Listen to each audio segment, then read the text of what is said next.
proteže se od najsuvlje pustinje na svetu Atakame na severu do glečera na jugu u blizini Antarktike.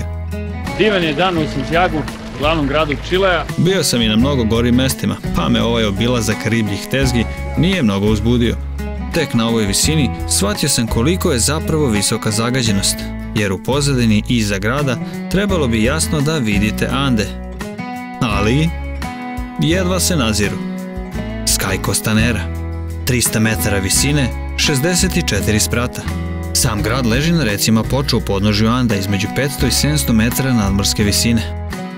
Ovo je tek upoznavanje sa Čileom, jer čekaju nas prave pustolovine koje će me voditi preko najsuvlje pustinje na svetu Atakame, pa do samog južnog pola i neverovatne Patagonije, koja će vas, siguran sam, ostaviti bez teksta. Andrejeve pustolovine pratite i na Instagramu.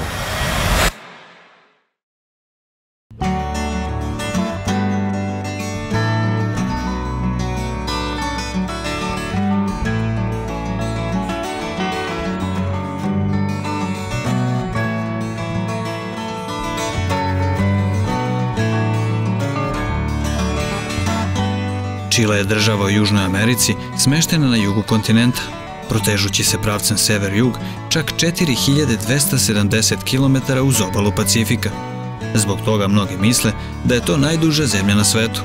Međutim, dve imaju duže granice, a to su Rusija i Brazil. Svakako, uz prosječnu širinu od Pacifika do Anda od samo 180 km i spomenutu dužinu, jedna je od najužih na svetu. Vidite na karti. Graniči se sa Peruom, Bolivijom i Argentinom i jedna je od najrazvijenijih zemalja Južne Amerike, sa visokim životnim standardom. Ima 19,5 miliona stanovnika, od kojih čak više od trećine žive u širem jezgru glavnog grada Santiaga. Sva ova ostrva su značajna, jer zahvaljujući njima, teritorijalne vode države prostiru se mnogo dalje od južnoameričkog kontinenta. Potpisivanjem Antarktičkog sporazuma, gde su zabranjene sve vojne aktivnosti, a dozvoljena naučna istraživanja u interesu celokupnog čovečanstva, Čile je suspendovao pretenzije na ovu oblast, kao i ostale države potpisnice.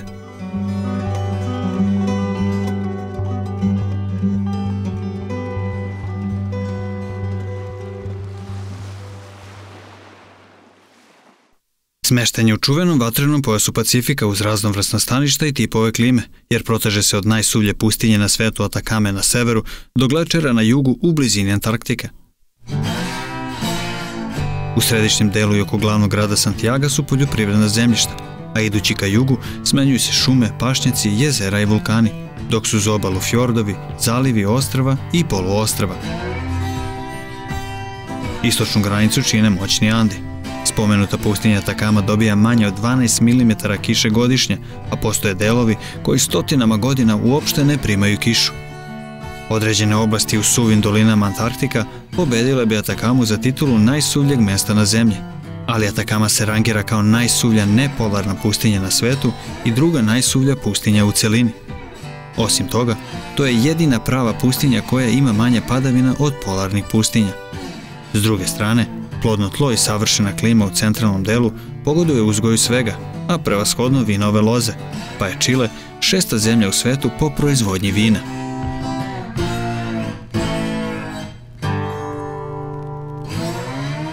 Ova latinoamerička zemlja ima neke od najboljih građevinskih i seizmičkih propisa na globalnom nivou, uz rigorozne planove evakuacije, pa snažni zemljotresi ovdje imaju mnogo manje efekta nego u manje razvijenijim zemljama. Kada pričamo o vulkanima, ovdje ih itekako ima, čak 2900, od čega je oko 90 aktivno. Čile je prvi put naseljen pre više od 10.000 godina. Preci američkih indijanaca okupljali su se u plodnim dolinama Čilea i na dugoj obali Pacifika. Za kratko vreme, civilizacija Inka ušla je u Čile, ali naišli su na snažan otpor domorodaca, a sam sever zbog pustinje Atakame bio je previše neplodan, pa Inke nisu daleko stigle. 1520. na svom putu oko sveta Fernando Magellan je otkrio južni prolaz, koji je nazvao po sebi Magellanov Moreus. To je ujedno bila prva evropska ekspedicija koja je došla na teritoriju današnjeg Čilea. Osnivanje Čilea je počelo 1540. a sproveo ga je Pedro de Valdivia, koji je osnovao grad Santiago. Iako Španci nisu našli zlato koje su tražili, uvidjeli su poljoprivredne potencijale Čilea i pripojili ga Španskoj imperiji. Kao što to biva u svakoj koloniji, domorodačko stanovništvo je često dizalo pobune. Da bi skoro 300 godina pod Špancima, Čileanci odlučili da se bore za nezavisnost. Rat koji je usledio nazvan je Rekonkista, pa je Čile proglasio nezavisnost 12. februara 1818. Nakon toga usledio je rat na Pacifiku protiv Bolivije i Perua, gde je Čile proširio svoju teritoriju ka severu za trećinu, čime je onemogućio Boliviji izlazak na Pacifik i tako stekao vredne zalihe nitrata, čija je eksploatacija dovela do nacionalnog prosperiteta.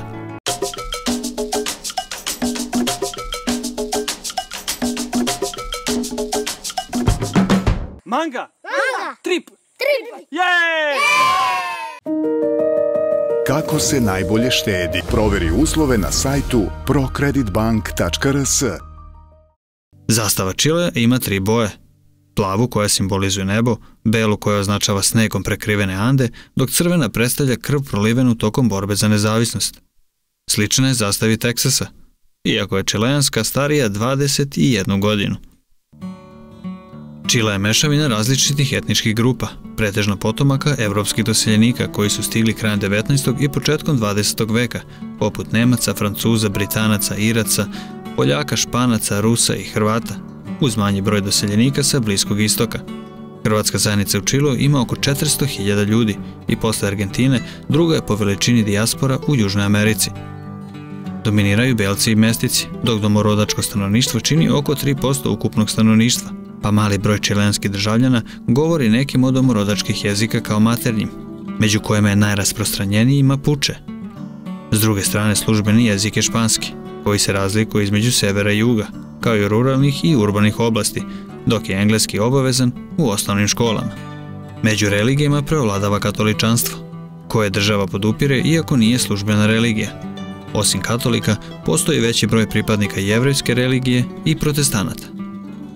Zbog uspeha čileanskih pesnika sa Nobelovom nagradom, Čile se ponekad naziva i zemljom pesnika, ili El País de Poetas.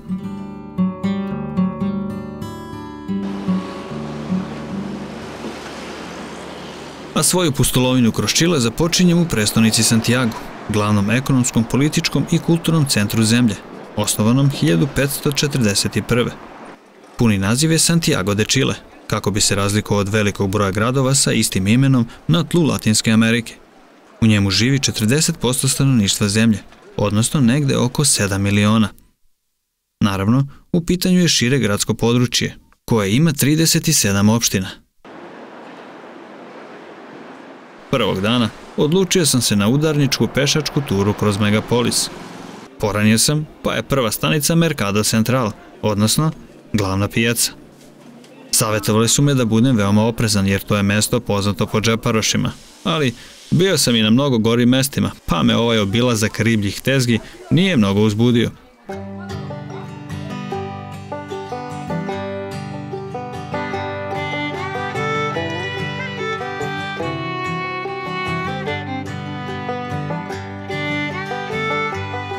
Kažem riba, jer ponuda je ovde neverovatna.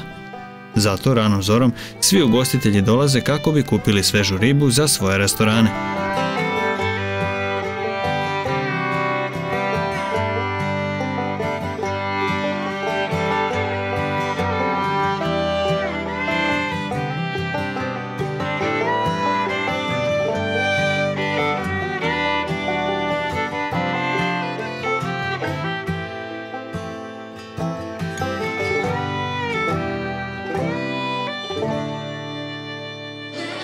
Naravno, u Santiagu na pijaci najviše ima ribe, morskih plodova i svega, s obzirom da im je okean jako blizu. Ponuda je široka, ima svega i svačega, ali ono što meni je bilo jako zanimljivo jeste da u Čileu generalno je sve znatno skuplje od ostatka Latinske Amerike. I ovo sam da vidim kako zapravo, kakve su cene onih proizvoda koji imaju u izrabi. Tako sam u jednom momentu našao da je avokado poprilično jeftin, s obzirom da oni izvoze avokado u velikim količinama, a pretpostavio sam da je tako i sa ribom. Evo prilike, na primjer, kozice su 5.500. Znači 5.500 su negde oko sa 6 eura. Znači negdje oko 700 dinara je kilogram kozica, 12 eura, znači oko 1400 dinara je kilogram lososa. Vrlo brzo, sva ova bogata ponuda će da nestane kada nagrnu i turisti, kako bi jeli povoljnije unutar par restorana pijace, ali ću na svu sreću nestati poput ulova iz okeana.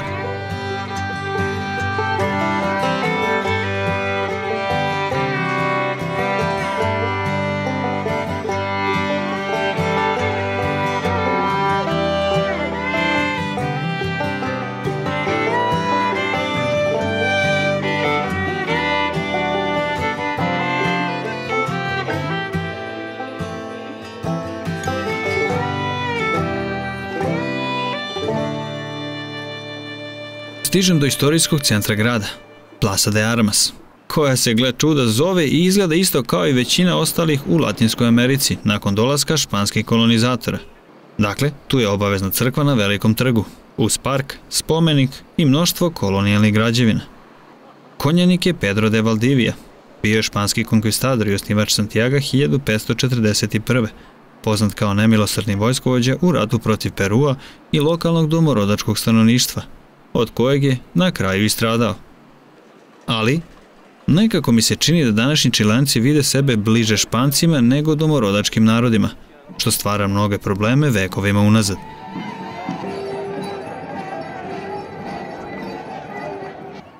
Ovde je inače bilo više građevina, ali usled čestih zemljotresa staro gradsko jezgro u kolonijalnom stilu zamenili su neboderi, trgovački, stambeni i drugi objekti, pa sam za tren oka bio u modernom delu grada. Divan je dan u Santiagu, glavnom gradu Čilea.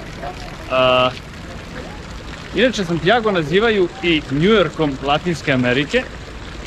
Dok nisam došao u ovaj centralno gradsko jezgro i u ovu poslovnu četvrť, došao sam generalno ovaj administrativni centar i sve bitnije građevine se nalaze ovde. Bio sam malo skeptičan, međutim kada sam pogledao okruženje, video sam da definitivno liči na New York. Zato sam posjetio New York i znam kako izgleda. Ovo su građevine koje okružuju taj glavni gradski trg, odnosno Plaza de Armas. I generalno se ovdje sve nalazi. Banke, sve državne institucije i ostale stvari koje su bitne, naravno, za jednu državu. Na sebi imam deblju košulju Dux. Ovdje je sada trenutno zima. Maj je mesec, prijatnih je preko dana negde oko 20 stepeni, sad trenutno ima negde oko 15-16, noću bude oko 0. Santiago ima jako zanimljivu klimu s obzirom da se nalazi na sat vremena vožnje do okeana i na sat vremena do Anda, tako da, imajući u vidu koliko je uska zemlja, znači stanovnici Santiaga za sat vremena mogu da se kupaju i naredni sat da odu negdje na skijanje. Evo ono o čemu vam pričam. Ne znam da sam dobro kadrirao, ovaj GoPro mi uvijek nikad promaši nešto, ne mislim da sada vidi okruženje.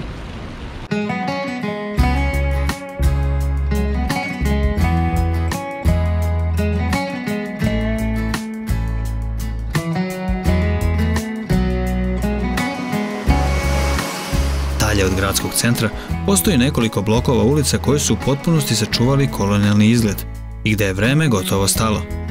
Naravno, iskoristio sam lep dan da se nađem i tamo.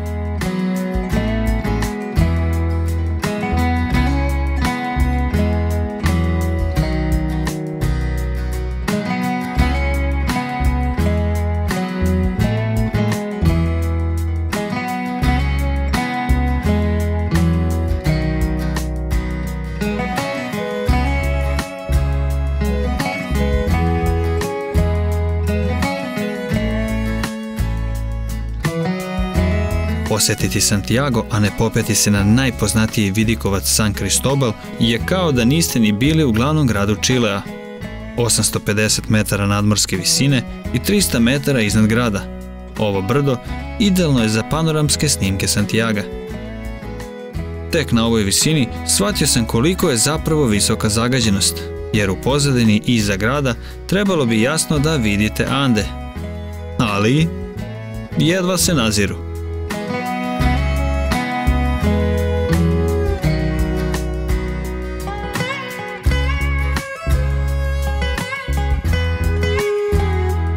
Spuštam se gondolom u podnožje, nadajući se da ću ipak bolje vidjeti grad na narednom odredištu gdje sam se uputio.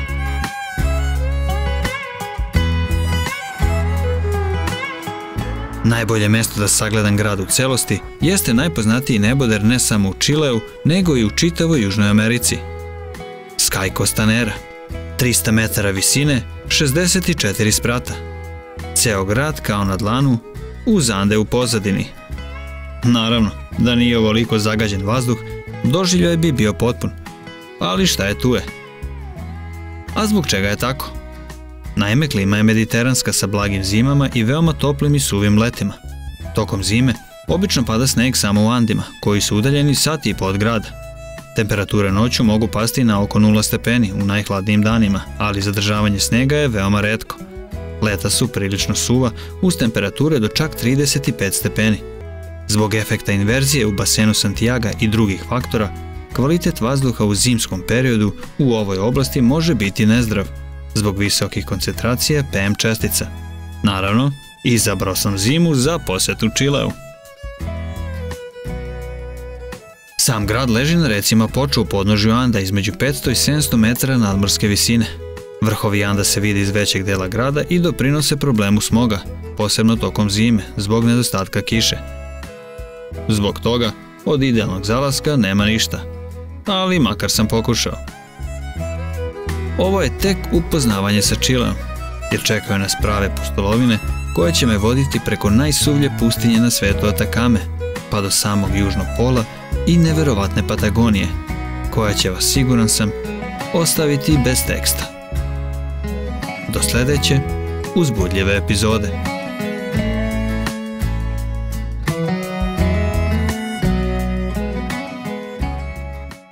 Andrejeve pustolovine pratite i na Instagramu.